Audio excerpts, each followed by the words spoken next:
তো আজকে আমরা ফ্রাক্টাল ডাইমেনশন ক্যালকুলেশন কিভাবে করতে হয় সেটা দেখব।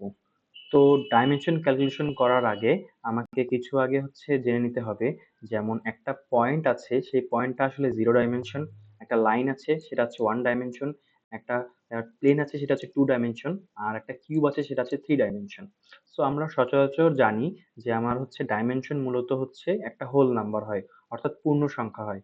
কিন্তু ফ্রাক্টালস এর ক্ষেত্রে সেটা ভিন্ন। ফ্রাক্টালস এর ক্ষেত্রে কখনো ডাইমেনশন পূর্ণ সংখ্যা হয় না। তা ফ্র্যাক্টাল ডাইমেনশন ক্যালকুলেশন করার জন্য আমরা একটা সূত্র আছে, এই সূত্রটা কিভাবে আসছে সেটা আগে একটু দেখি। তা সেটা দেখার আগে আমাদের একটা এক্সাম্পল দেখি। যেমন একটা লাইন আছে, সেই লাইনকে আমি আসলে 3টা সমান ভাগে ভাগ করছি।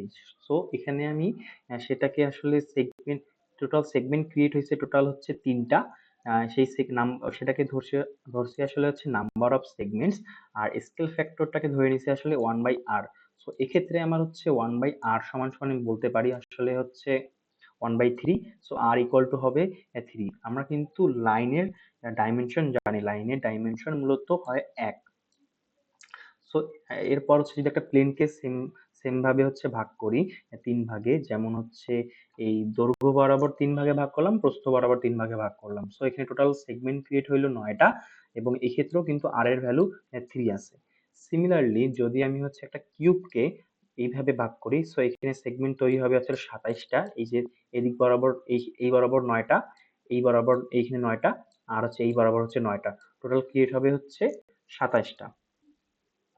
সো এখানে যদি একটা কমন প্যাটার্ন আমরা লক্ষ্য করি, যে আমার যে স্কেল ফ্যাক্টর যেটা ছিল সেটা, তার উপর যদি আমি ডাইমেনশন দেই, তাহলে সেটাকে নাম্বার অফ সেগমেন্টের সমান হয়।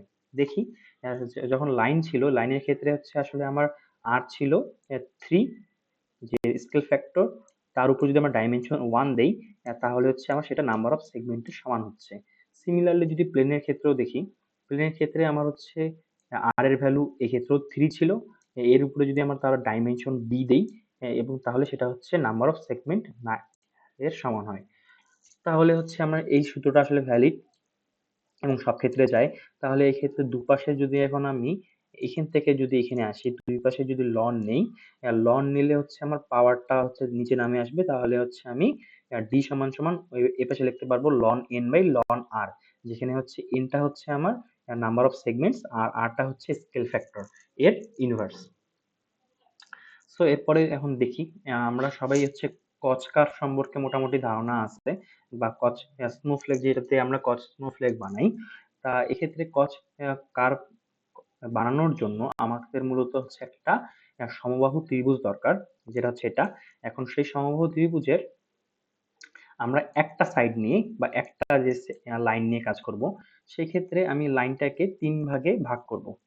এটা ইনিশিয়ালে আমরা এই কনসিডার করতেছি এই লাইনটা। সো এই লাইনটাকে আমরা 3 ভাগে ভাগ করলাম। সো এই ক্ষেত্রে আসলে 1/r, 1/r সমান সমান আসলে 1/3। সো এই ক্ষেত্রে আমি বলতে পারি r সমান সমান 3, এবং k ইকুয়াল টু 1 ইটারেশনে আমরা কি করব, k ইকুয়াল টু 1 ইটারেশনে আমরা 3টা লাইন এভাবে বানাবো, একটা ত্রিভুজ টাইপের শেপ বানাবো। ত্রিভুজ টাইপের শেপ বানালে এই শেপটাকে প্রত্যেকবার আমরা রিপিট করব, যেটা আসলে আমাদের ফ্র্যাক্টালস এর সংজ্ঞা ছিল, যে সিমিলার টাইপ যেটা শেপ আছে সেটাকে আমরা বারবার রিপিট করব। সো কে ইকুয়াল টু 1 ইটারেশনকে নিয়ে আমার চিন্তা করতে হবে, এই ইটারেশনে আমার সেগমেন্ট কয়টা আছে, এই ইটারেশনের সেগমেন্ট আছে আসলে আমার 4টা, এই একটা, দুটা, তিনটা, এই 4টা, এই তাহলে এন এর ভ্যালু 4। আর এক্ষেত্রে আমার স্কেল ফ্যাক্টর কত ছিল, সেটা ছিল 3। তো এই ক্ষেত্রে যদি আমি ডাইমেনশন ক্যালকুলেশন করি, সেটা লন এন বাই লন আর, সেটা করলে আসলে 1.26 আছে। এটা আমাদের স্লাইডে দেখানো আছে।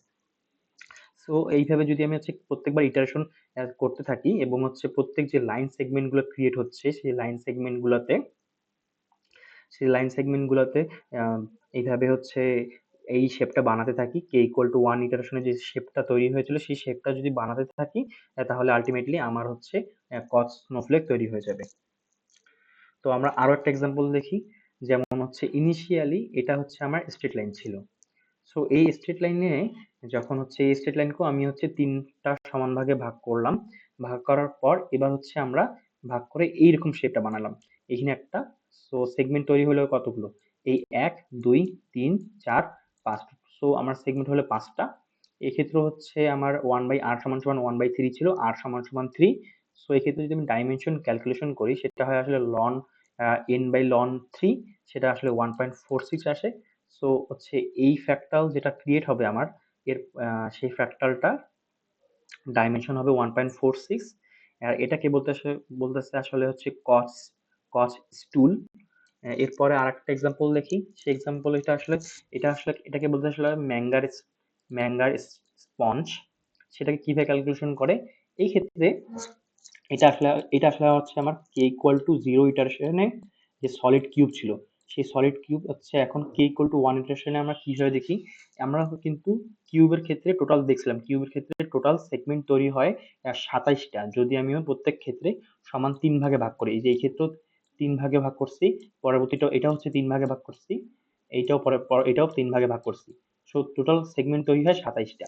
কিন্তু এটা আসলে সলিড কিউব না, কারণ আমরা হচ্ছে প্রত্যেকটা ফেজ থেকে 6টা ফেজ থেকে 6টা এখানে এইভাবে সেগমেন্ট বাদ দিয়ে দিছি, এবং যে মাঝখানে যে হলো একটা সারফেস ছিল, যে হলো ফেজটা ছিল সেই ফেজ থেকেও একটা বাদ দিছি, এটা হচ্ছে সেটা।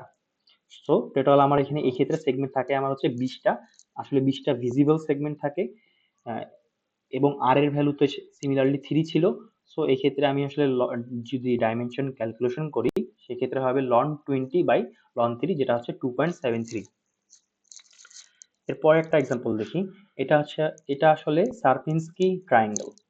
এখন সারপিনস্কি ট্রায়াঙ্গেলে এটা আসলে আমার হচ্ছে k ইকুয়াল টু 0, এখন k ইকুয়াল টু 1 এ আমি কি হয়েছে, এই সারফেসকি ট্রায়াঙ্গেলে যে এই লাইন সেগমেন্টটা আছে সেই লাইন সেগমেন্টকে আমি দুই ভাগে ভাগ করে নিছি, এবং এখান থেকে আমার সেগমেন্ট বানিয়েছি টোটাল 3টা, এই যে একটা, এই যে দুইটা, এই যে 3টা, এবং মাঝখানে এটা যেটা আছে সেটা হচ্ছে একটা হলো সেগমেন্ট।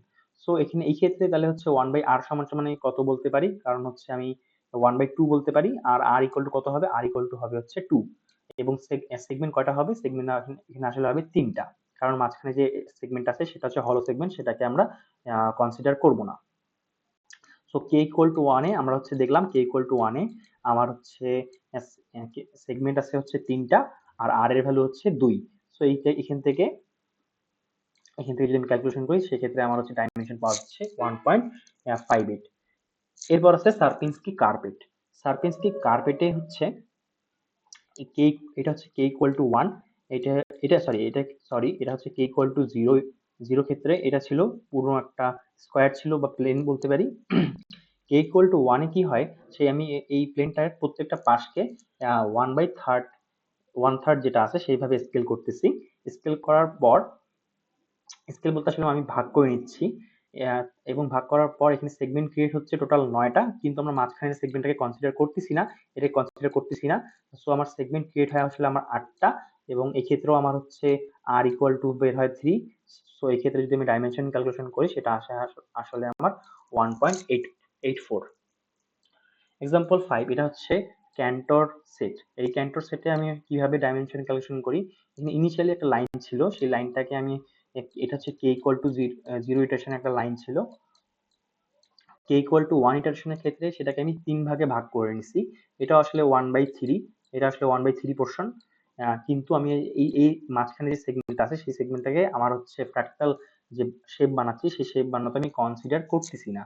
এখন কনসিডার না করলে তাহলে হচ্ছে এখানে আমার সেগমেন্ট ক্রিয়েট কিন্তু হচ্ছে 2টা, কিন্তু আমার যে আহ, ছিল স্কেল ফ্যাক্টর ছিল, এই ক্ষেত্রেও কিন্তু স্কেল ফ্যাক্টর আমার r = 3 থাকতেছে। সো আমি এখানে ডাইমেনশন যদি ক্যালকুলেশন করি সেই d equal to ln n/ln r, সেখান থেকে 0.63 পাচ্ছি। লাস্ট এক্সাম্পল, সেটা হচ্ছে আসলে ক্যান্টর ডাস্ট। ক্যান্টর ডাস্টটা কিভাবে ক্যালকুলেশন করতে হয়, ক্যান্টর ডাস্টের ক্ষেত্রে এটা এটা আসলে আমার হচ্ছে K equal to 0 0 iteration, K equal to 1 ইটারেশনে আমরা প্রত্যেক সাইটে, প্রত্যেক যে আমার পার্শ্বগুলো আছে এই পার্শ্ব 4টা সাইড থেকে আমরা হচ্ছে 1/3 ভাগে ভাগ করে নিচ্ছি। ভাগ করে নেওয়ার পর এক্ষেত্রে আমি এই এই মাঝখানে যে সেগমেন্ট গুলো আছে এইগুলো বাদ দিয়ে দিচ্ছি। সো আমার হচ্ছে বাকি যেটা থাকতেছে এটাকে বারবার রিপিট করব। সো এখানে রিপিটেশন হবে আমার এই ব্লু টিক যেগুলো আছে, এই ব্লু টিক সেগমেন্ট গুলোকে আমি বারবার রিপিটেশন করব। এইভাবে রিপিটেশন করলে আমি একটা শেপ পাবো। সো এখানে আমার হচ্ছে কে ইকুয়াল টু যে ওয়ান আছে, কে ইকুয়াল টু ওয়ান ইটারেশনে, কে ইকুয়াল টু ওয়ান ইটারেশনে আমার সেগমেন্ট সংখ্যা হচ্ছে 4, এবং এক্ষেত্রে আমার আর ইকুয়াল টু হচ্ছে আসলে 3 ছিল। সো লন 4/ln 3 সমান 1.26।